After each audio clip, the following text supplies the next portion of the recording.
no podía conectarme. ¿Quién está, Ale? Sí, Ah, ya, tú nos avisas. sí, ya estamos en vivo.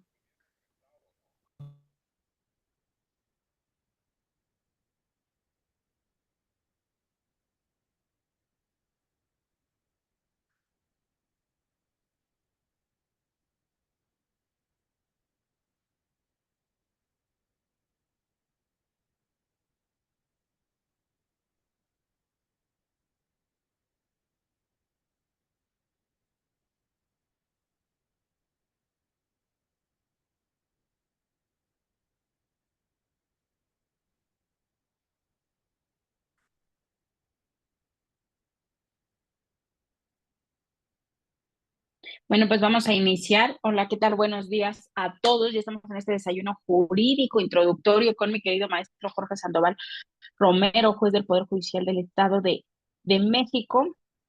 Y que estamos aquí, recuerden que siempre tenemos estas charlas introductorias previas a la clase. Las clases, recuerden que con el maestro Jorge Sandoval Romero se desarrollan todos los días domingo a las 19 horas.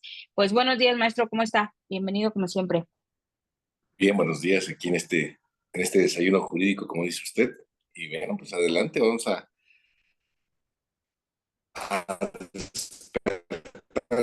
que ya va a estar pronto vigente, que es la de juicio concluido, conforme al Código Nacional de Leyes y Familiares.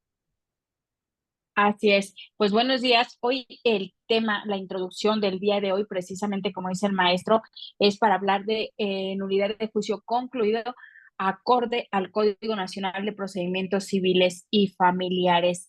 Y bueno, maestro, aquí sería primero importante, si a usted le parece, es mencionar el por qué esa distinción, porque hoy establecerlo de esa forma, decir, hoy es acorde al Código Nacional de Procedimientos Civiles, si quiere, para marcar esa distinción entre lo actual y lo que viene en el Código Nacional y sobre todo las causales de procedencia de esa acción, por favor.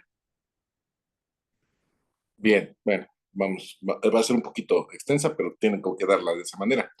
Eh, pues saben perfectamente que todo parte de un procedimiento que se inicia con una demanda y termina con una sentencia, es la forma normal de acuerdo a la teoría general del proceso en que termina un procedimiento, en donde se supone que existen las formalidades esenciales que todos conocemos, como es el que te seas llamado a juicio, el que puedas ofrecer pruebas, el que puedas alegar, el que obviamente puedas interponer los recursos que en un momento dado te conceda la legislación. Esa es la garantía de audiencia que se tiene que dar a todo ciudadano que está vinculado a un procedimiento judicial y que obviamente sabemos que muchas de las veces la forma de vincularlo pues se puede dar de manera anómala o bien eh, fraudulenta en cuanto a que hay una suplantación de persona porque puede darse ese supuesto, ¿no? Bueno, entonces bajo esos lineamientos hay ciertas violaciones o que se ofrecen pruebas falsas o cuestiones así que se pueden ofrecer dentro del procedimiento y que quizás la persona verdaderamente afectada no tiene conocimiento de esa circunstancia. Bueno, y se dicta una sentencia. Entonces, esa sentencia, como no va a ser recurrida, obviamente los términos jurídicos son que causa ejecutoria o que causa firmeza legal. Esto, desde el punto de vista de la teoría general del proceso, pues es una cosa juzgada y que obviamente es una firmeza jurídica y es una seguridad jurídica que se les da a todos, que ya se resolvió y se tuteló un derecho que fue previamente pedido ante un juez. Ante esta circunstancia, ¿sí? Se decía que, o más bien no se decía, se dice que la cosa juzgada es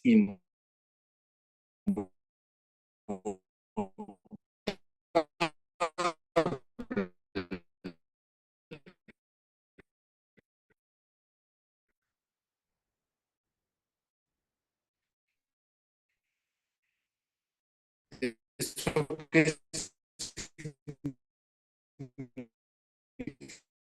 significa que ya no puede modificarse y no puede juzgarse. De ahí en fuera, todas las demás entidades federativas no contemplan la nulidad de juicio concluido. Sabemos perfectamente que es una acción atípica porque no está regulada, pero eso no significa que no exista o no exista la posibilidad de poder ejercer ese derecho. ¿Y por qué? Porque también tenemos que explicar en un momento dado que muchos me preguntan, oh, sin ley, ¿no? Ok, entonces, señor, si yo tengo la afectación de un derecho, ¿no puedo ejercitarlo?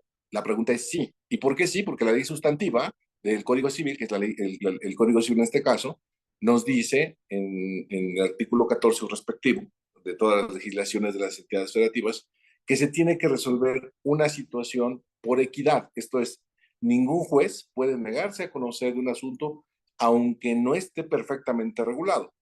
Entonces, eso se llama resolver en equidad. Entonces, en este caso específico, por ejemplo, yo que me desempeño en el Estado de México, no existía.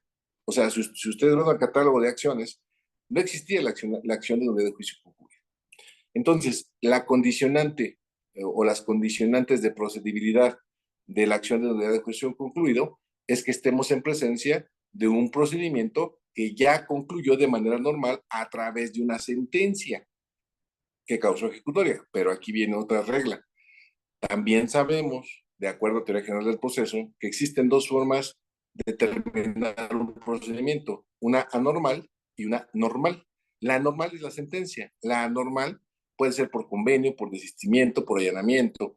Y en este caso, ¿sí? Cuando celebramos un convenio, también se eleva la categoría de cosa juzgada.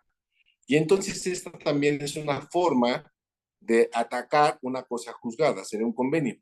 Ahora bien, ¿quiénes podían promover esta acción de nulidad de juicio concluido?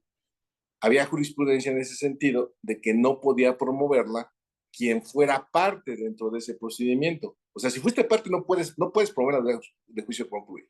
Sin embargo, después se dice, a ver, espérame tantito, sí puede promover la nulidad de juicio concluido, porque al final del día pudo o no pudo haber sido llamado a juicio correctamente y pudo haber sido suplantado o el emplazamiento se hizo mal.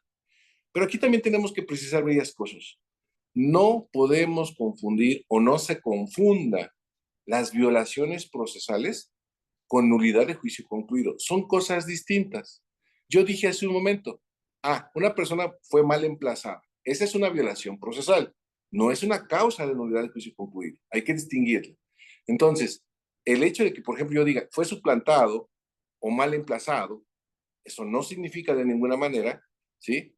Que estemos en presencia de una nulidad de juicio concluido. ¿Me explico? Sino que es una circunstancia que en un momento dado puede tomarse en consideración, pero no para otros aspectos jurídicos, como un amparo, una de desplazamiento, sí.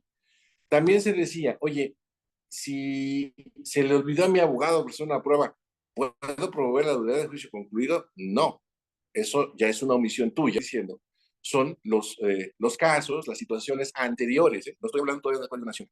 Entonces, bajo esos lineamientos, los que estaban legitimados antes de esta reforma, ¿sí? Pues son los que fueron parte y los que no fueron parte de todo el procedimiento, siempre y cuando se justifique esa circunstancia y que estemos atacando una cosa juzgada.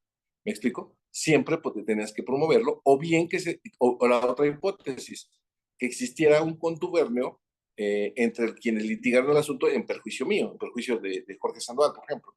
Entonces, esa situación eran las casuísticas, las hipótesis de procedencia de la nulidad de juicio concluido. Hoy, ahora sí ya vamos a hablar de hoy, el Código Nacional de Procedimientos Civiles, ¿sí? Viene con esta reforma a unificar ya un solo sentido. Ya no hay de que si en Nuevo León, que si en Yucatán, que si en México, Estado de México, diferente regulación, no, ya todo es igual, todo es uniformidad.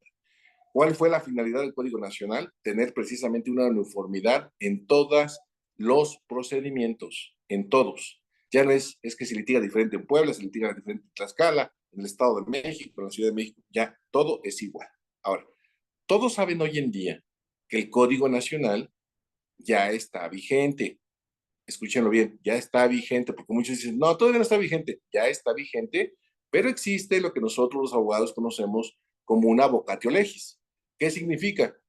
Que todavía está concesionada como una facultad delegada a las entidades federativas el que puedan aplicarlo normalmente. Es decir, tengo que hacer una declarativa de acuerdo al segundo transitorio pidiendo a mi legislatura la posibilidad de ya aplicar este código, pero que está vigente, está vigente. La única parte también que sepan de una vez que está ya aplicándose en toda la República es lo relativo a los apoyos extraordinarios, en donde ya saben hoy que el estado de interdicción es inconstitucional. Ya no podemos hablar de estado de interdicción, sino de apoyos extraordinarios, y es lo único que al día siguiente de su publicación ya se tenía que aplicar en el Código Nacional de Procedimientos Civiles.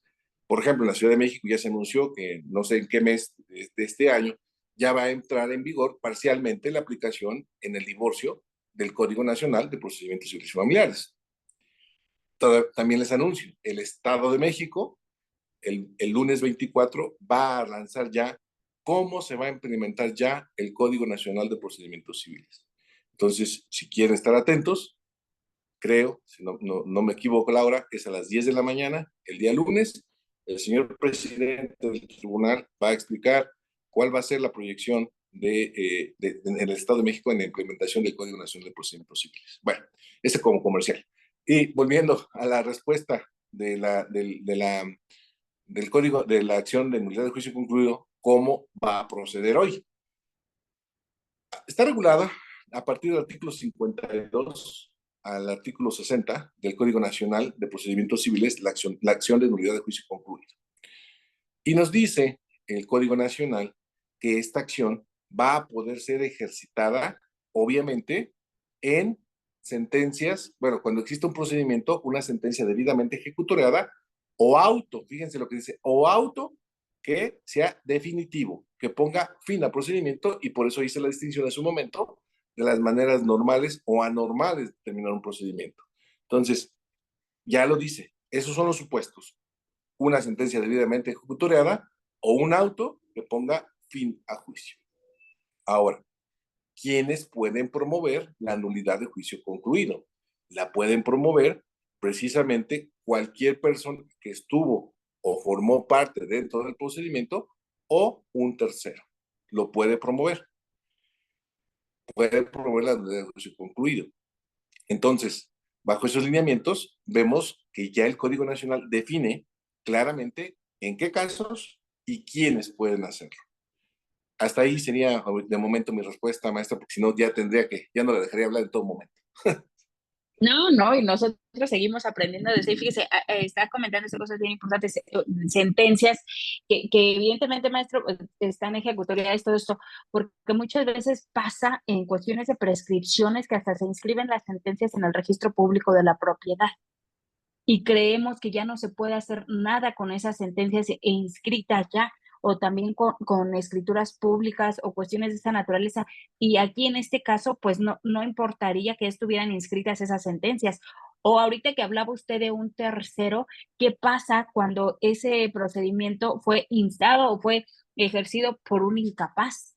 ¿Puede promoverse esa nulidad de juicio concluido por un tercero que acredite que en ese momento esta persona era un incapaz, ¿no, maestro? O sea, los Claro, efectos sí alcanzan para todo ello. claro, o sea, obviamente hoy, con la nueva perspectiva de los derechos humanos y haciendo una pequeña acotación a su reflexión que hace, dice, un incapaz, ya no podemos decir que es incapaz, una persona con discapacidad, ¿eh? Sí, perdóname, Nada sí. más. Oiga, ahorita que ya fue No, está declarado, bien. pero ahorita me surge esta duda, ¿qué pasa ahorita que usted dice, ya no va a existir ya no existe más bien el estado de interdicción, ya son apoyos extraordinarios, pero existe una sentencia de estado de interdicción previa a la promulgación del Código Nacional y todo eso, con la que se pretende hacer valer precisamente que esta persona no podía haberlo ejercitado por sí mismo, y se le sigue reconociendo porque fue anterior a la reforma, ¿no, maestro? A ver, qué buena pregunta me acaba de hacer. Eso no sería motivo de nulidad de juicio concluido. Lo que se tiene que promover es la revocación del Ok. estado de interdicción. ¿Me explico? Sí va a haber, bueno, No, yo sé que hay me, muchas me, me personas. refería a que yo demuestre que él no pudo haber tramitado Ok, ok. en su calidad, porque en ese momento él estaba declarado en estado de interdicción y resulta que él promovió una prescripción positiva. O sea, no podía. Ok, Me refiero a los tiempos, sí. aun y cuando haya sido declarada la inconstitucionalidad del estado de interdicción. Es correcto, tiene toda la razón, discúlpeme. Sí, es correcto. O sea, si en ese momento me exhibe una sentencia de estado de interdicción de aquella época, pues obviamente tiene plena validez y va a justificar efectivamente que estaba en estado de interdicción esta persona. Sí, definitivo, totalmente de acuerdo. Sí, es correcto esa situación. Entonces, bueno, es que me quedé pensando, perdón, es que me quedé pensando. Sí, efectivamente, en ese momento, bueno, pues se justifica que esta persona no pudo haber promovido este procedimiento y está en toda la posibilidad de promover ahora. Fíjese el cambio que vamos a ver. Hoy, ¿qué vamos a ver? Vamos a ver que él tendría o tiene la posibilidad de que se le revoque el estado de interdicción, bueno, ese estado de interdicción por un apoyo extraordinario. Ahora, fíjese lo interesante que le voy a decir. Yo le hubiera dicho en este momento, va a tener que promover la revocación del estado de interdicción. ¿Eso qué significaría? Que previamente tendría que promover un procedimiento para que le revoque. No, hoy ya no. ¿Por qué? Porque el Código Nacional viene a allanar esto. Si ustedes se van al capítulo de apoyos extraordinarios, dice bien claro, un juez civil o familiar puede resolver lo de los apoyos extraordinarios. Esto no significa que, por ejemplo, en entidades federativas, vamos a suponer que no existieran jueces familiares, pues el juez civil puede resolver esa situación, o al revés, que en una entidad federativa no existiera un juez civil.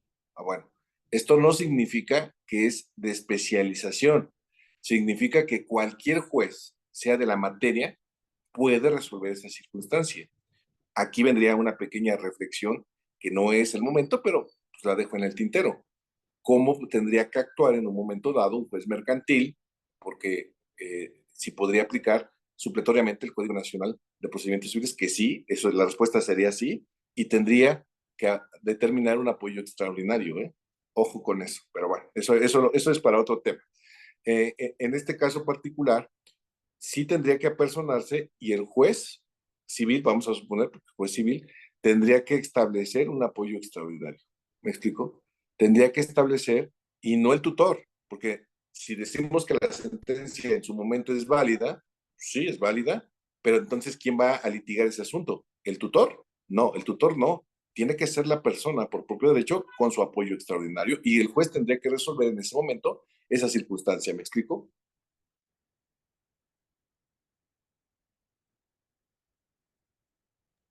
Bueno, Sí, maestro, estaba leyendo aquí una pregunta de Luz Solorio.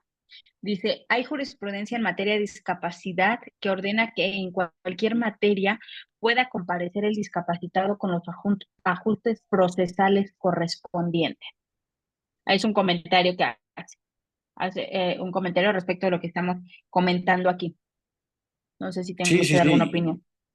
Sí, es válido, o sea, en cualquier materia puede comparecer. O sea, fíjense, ¿qué tuvo que pasar en relación al comentario que hace la compañera? ¿Qué tuvo que pasar para que comprendiéramos desde la perspectiva de los derechos humanos que las personas con discapacidad nunca dejaron de ser personas, siguen siendo personas? Bueno, yo sé que no es la materia, pero bueno, sabemos que hay tres evoluciones en esta situación de las personas con discapacidad.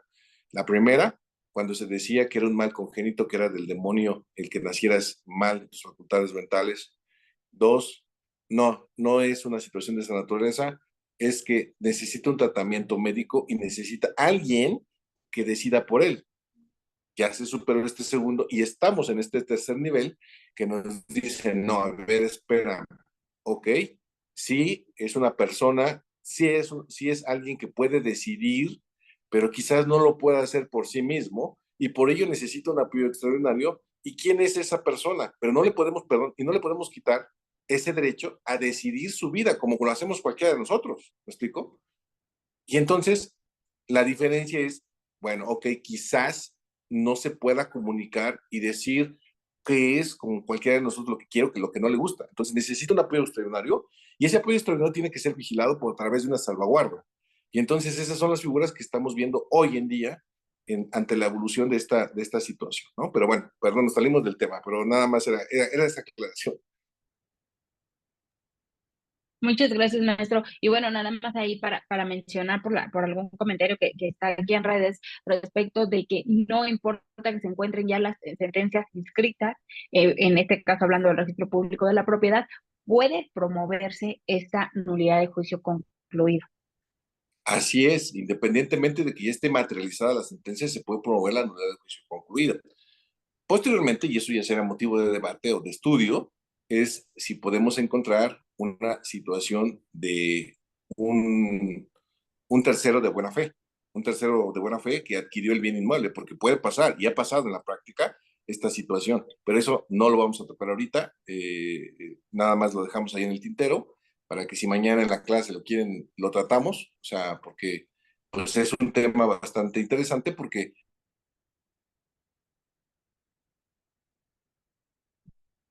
Un minutito, creo que se pasmó la imagen del maestro Jorge. Vamos a esperar ya qué va a a... pasar con ese tercero de buena fe registral. Si adquiere un bien inmueble, ya que hablamos de su gente, pues lo venden. Y ese tercero, pues dice, pues si yo voy y veo que está ahí Jorge Sandoval como dueño, pues se lo compro. Pues yo qué voy a saber cómo lo adquirió Jorge Sandoval. Yo presumo que es una buena persona y que obviamente pues, está inscrito en el registro público y yo se lo compro. Entonces vamos a ver esa confrontación entre la nulidad de juicio concluido y el tercero de buena fe registral.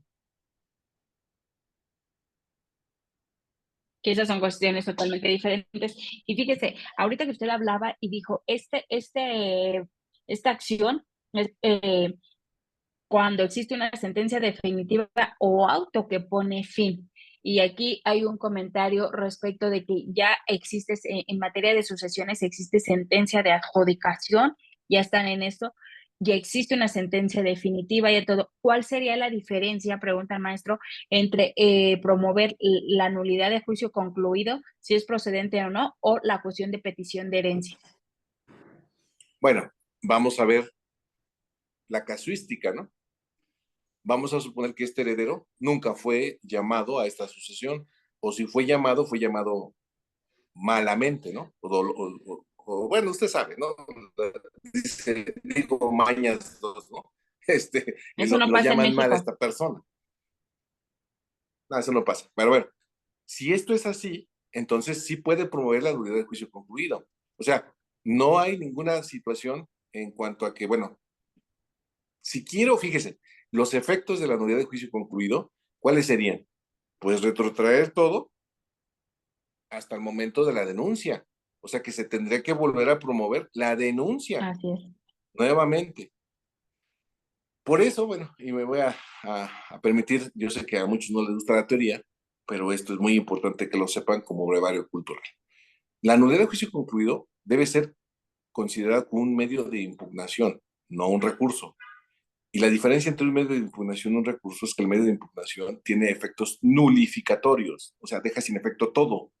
Ejemplos, la nulidad de juicio concluido, de tercer Todo lo expediente de actuado. dominio, un amparo, un incidente de nulidad de emplazamiento, eso también es un medio de impugnación, ¿eh? Aunque muchos dicen, no, no, no, ¿cómo no? Porque ¿cuáles son los efectos del incidente de nulidad? Nulifica la actuación. Entonces, ¿y un recurso cuál es la finalidad? Un recurso, pues es precisamente que modifique, confirme o revoque una sentencia, pero no, pero nada más la sentencia, no el procedimiento, lo que sí hace un medio de impugnación. Pero bueno, eso ya es teórico. Entonces, en este caso, bueno, pues esa sería hasta ahorita mi respuesta.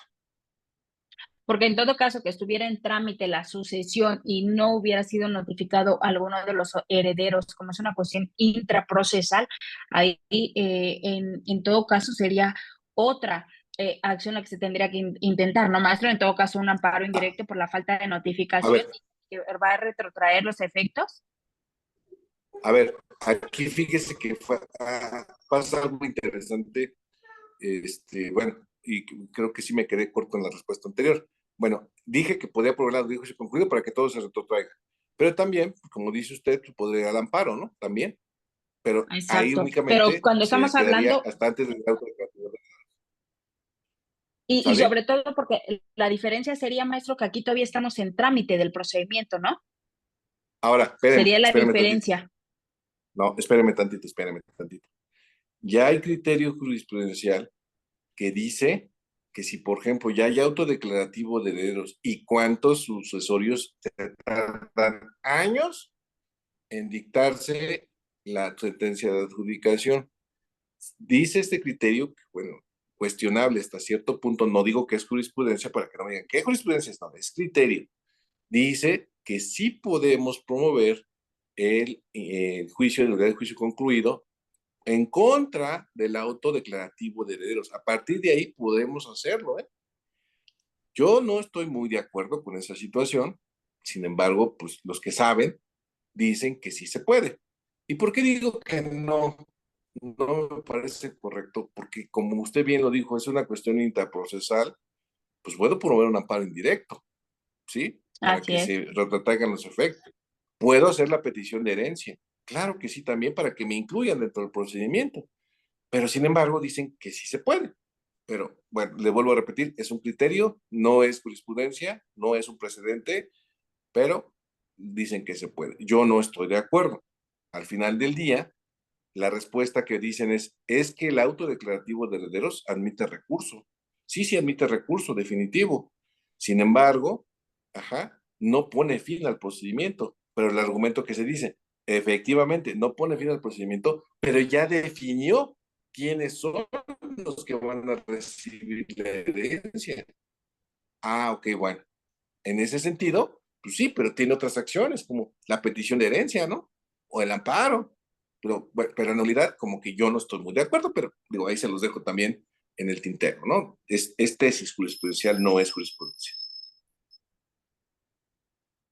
Gracias, maestro. Para los que se están sumando a través de las redes sociales, estamos platicando con el maestro Jorge Sandoval Romero, juez del Poder Judicial del Estado de México. Recuerden que todos los sábados tenemos estas pláticas introductorias de lo que se va a estar desarrollando en el grupo de estudio que tiene el maestro todos los días domingo de manera virtual, de las 7 a las 9 de la noche, en donde estaremos hablando el día de mañana de nulidad de juicio concluido.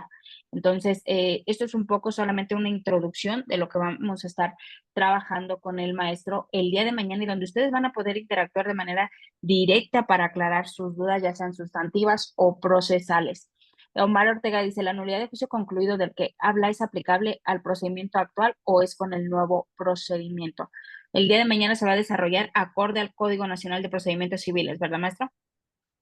Sí, bueno, de hecho, de lo que estoy hablando ahorita es precisamente del Código Nacional. Ahora, vamos a hablar ya rápidamente de las causas de procedencia que marca el Código Nacional. Ya dije quiénes están legitimados para promover. Ahora, ¿cuáles son las causas de procedencia de la nulidad de juicio concluido de acuerdo con el Código Nacional? Son dos supuestos. Uno, que las pruebas que fueron ofrecidas durante el procedimiento, posteriormente de la sentencia, hayan sido declaradas falsas. Que aun cuando no se haya dictado sentencia dentro del procedimiento, se hayan enterado de que alguna de ellas es falsa en otro procedimiento. ¿Me explico? Esos son los supuestos esa es la primera fracción. Y la segunda fracción dice que va a proceder cuando se haga de manera fraudulenta en perjuicio de un tercero. ¿Me explico? Esas son las causas de procedencia de la nulidad de juicio concluido. Y también nos dice perfectamente cuándo prescribe, porque no se quita esa situación de la prescripción de la acción de nulidad de juicio concluido, y nos dice que prescribe un año posterior a que causó ejecutoria la sentencia. 3 meses después de establecido el momento en que yo me entero de la falsedad de los documentos. Sin embargo, también dice el código, se suspenden los 2 periodos anteriores, ¿sí? Si no se ha resuelto la nulidad, digo la nulidad, si no se ha resuelto la falsedad de las pruebas que en un momento no fueron ofrecidas, lo cual tiene lógica, ¿no? Entonces, esos son los supuestos en los cuales va a proceder la nulidad del juicio concluido. Cuando tus pruebas son falsas después de dictar las sentencias, resultan ser falsas después de la sentencia, que antes de dictado la sentencia se declare que son falsas, o reconozcas, o alguien de alguna de las partes reconozca que son falsas, puedes promover la nulidad del juicio concluido. Es decir, vamos a suponer que llevan en contra de mí, por ejemplo, un mutuo con interés, pero se me fue el plazo para contestar y obviamente yo impugno ese documento ante el Ministerio Público y lo redargudo de falso y iniciamos el procedimiento de uso de documento falso y a lo mejor en el procedimiento civil todavía no se dicta sentencia, pero acá en el penal, como son bien eficaces, ya se dicta sentencia y dice, sí, ese documento es falso. ¿Me explico?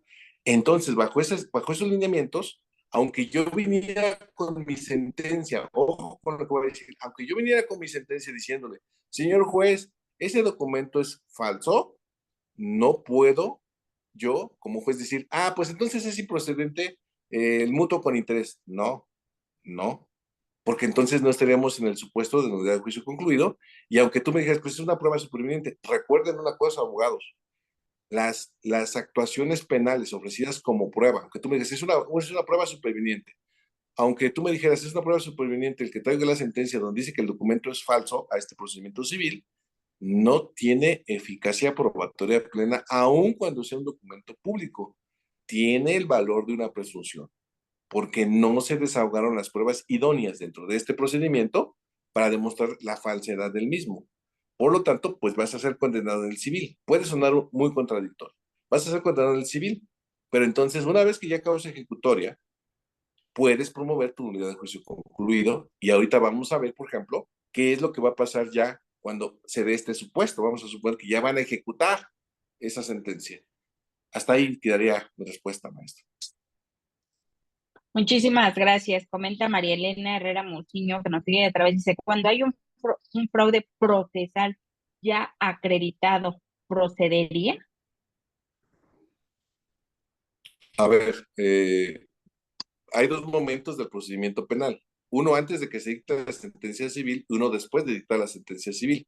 En ambos casos, sí procede la nulidad de juicio concluido. Si ese documento, aclaro, si ese documento es declarado falso. ¿Y a qué documento me refiero? Pues al documento basal, ¿me explico?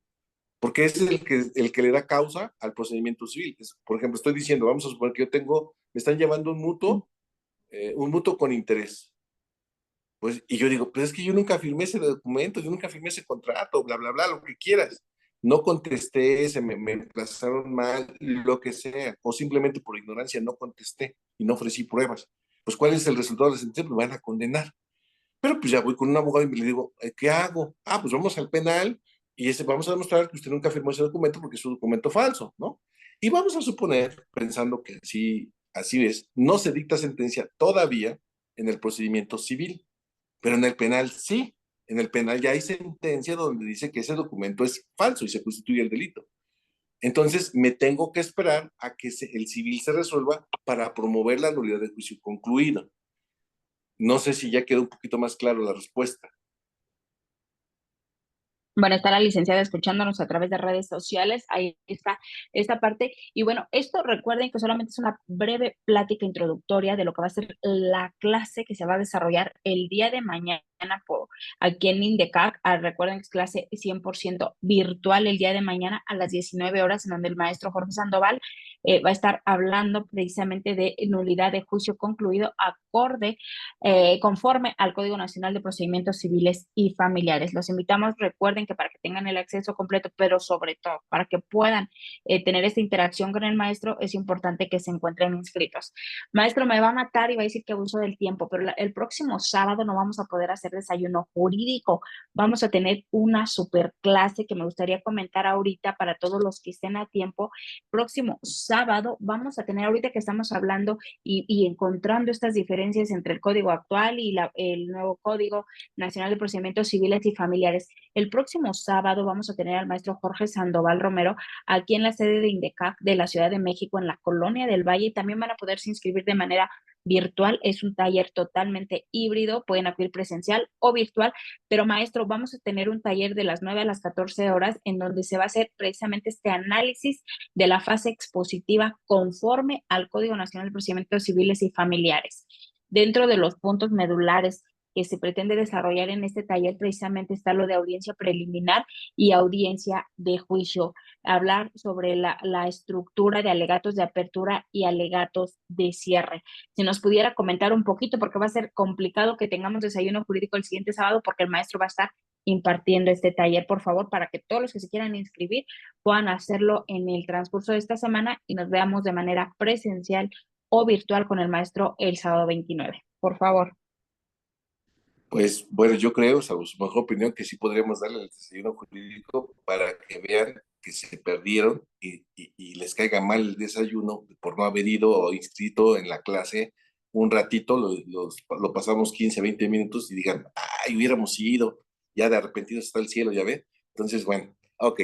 En este caso, pues quedan cordialmente invitados. Esto es broma, ¿eh? No les pasa nada.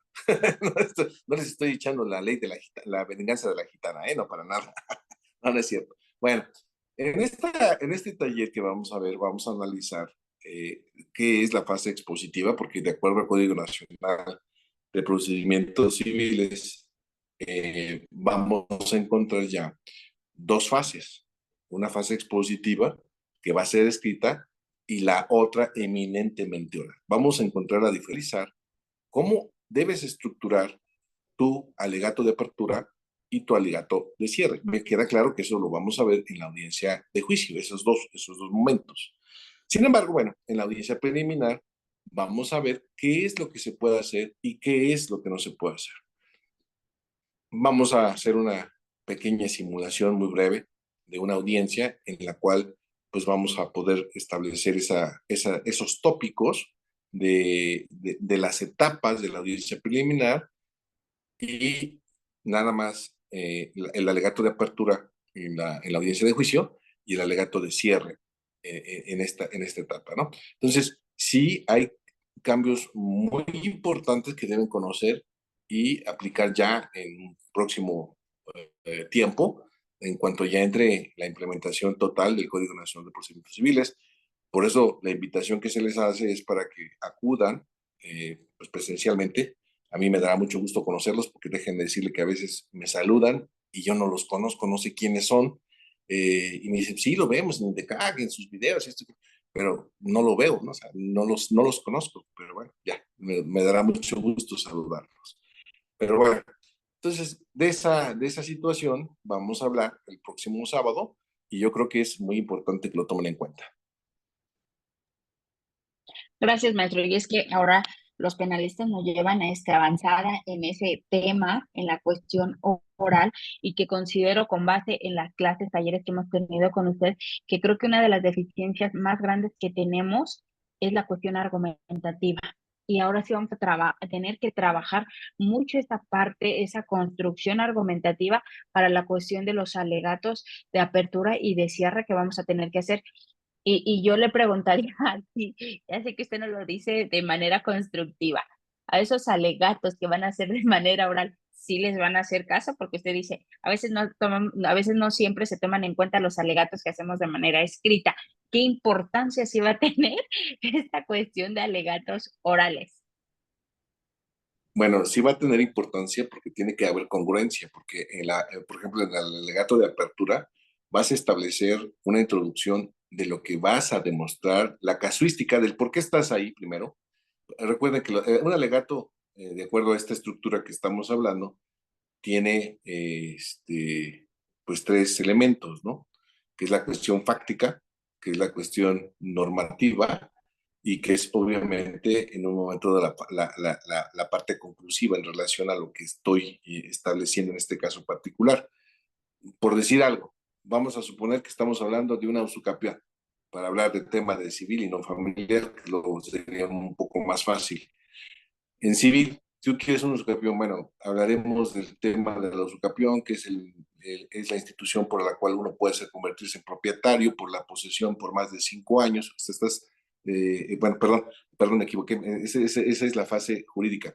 La fase fáctica, pues es la primera, tendrás que decir, estamos en presencia de que el caso de que el señor Juan Pérez está poseyendo el bien inmueble ubicado en tal lado desde hace 5 años con el carácter de propietario, de manera pública, y tiene una causa generada a la posesión, puesto que lo adquirió a través de un contrato de compra-venta, y que lo vamos a justificar la existencia del mismo, y además de que lo adquirió del titular registral, y está demostrado plenamente la legitimación pasiva de esta, porque es el titular que aparece en el registro público o Instituto de la Función Registral, y que obviamente al concatenar en un momento dado esta cuestión fáctica entre la causa generada de la posesión en cuanto al certificado de inscripción, se podrá establecer junto con las demás pruebas que efectivamente mi cliente tiene más de 5 años poseyéndolo en carácter de propietario, y lo vamos a vincular con el desahogo de la prueba testimonial con de Juan Hugo, Paco y Luis, que van a demostrar esta situación de forma continua, pacífica y de manera pública.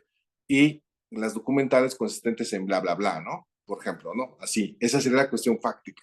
Y por otro lado, la usucapión, debemos recordar que es una institución jurídica que consiste precisamente en que se tutele el derecho a poseer con carácter de propietario para que esta persona se convierta como un titular de dominio de la misma al cumplir y colmar todos los requisitos que anteriormente de facto he señalado, ¿no? Entonces, con todo el cúmulo probatorio, vamos a convencer a este tribunal de que efectivamente Juan Pérez ha poseído el bien inmueble en carácter de dueño, de forma pública, pacífica y pacíficamente, ¿no? Entonces, más o menos, así rápidamente hice un alegato de apertura. Ya la cuestión de cierre, pues es la conclusión de qué obtuviste de tus pruebas y que sí estás demostrando lo que dijiste en tu alegato de apertura. Entonces, recuerden que un alegato es una situación persuasiva que se hace hacia el órgano jurisdiccional. Aquí, en su momento, tendremos que estudiar que no caigas en falacias en cuanto a que no se cumplan estas situaciones o en silogismos, ¿no? Entonces, esto es muy importante que también lo vayan viendo en sus estructuras de cómo alegar. Y sí vamos a tomar en cuenta esos alegatos de apertura y de cierre, pero esto no quita el dedo del renglón de lo que sigue con, en un momento dado, qué es un alegato, que en su momento pues no lo supieron hacer, ¿no? Porque al final del día, como dice la maestra, pues no lo tomábamos en cuenta, porque era la transcripción de yo ofrecí esto, yo dije aquello y tan, tan, y hasta transcribían todo lo que dijeron los testigos y la confesional, pero nunca decían nada. O sea, es mala comparación. Cuando tú le dices a una chica, bueno, pues es que estoy bien contigo, me siento bien, pero nunca le dices, oye, ¿quieres ser mi novia? Pues no, ¿verdad? Simplemente, pues, ¿pero qué quieres decirme? ¿Qué quieres decirme? Que estoy bien a gusto contigo. Ah, qué mal. Bueno, sáquese de aquí. No, da una oportunidad, ¿no? Pero es así que así pasaba en el pasado con sus alegatos que decíamos, no, ¿para qué le hago caso? No, no dice nada. O sea, no hay nada sustancioso que aprender de esto, ¿no? Confundíamos un Pero perdón por alegato la con un analogía. resumen, ¿no, Es maestro? correcto, es correcto. Yo creo que se ha confundido mucho lo que es un alegato con hacer un resumen procesal, ¿no? De toda esa parte. Es correcto, es correcto. Así es.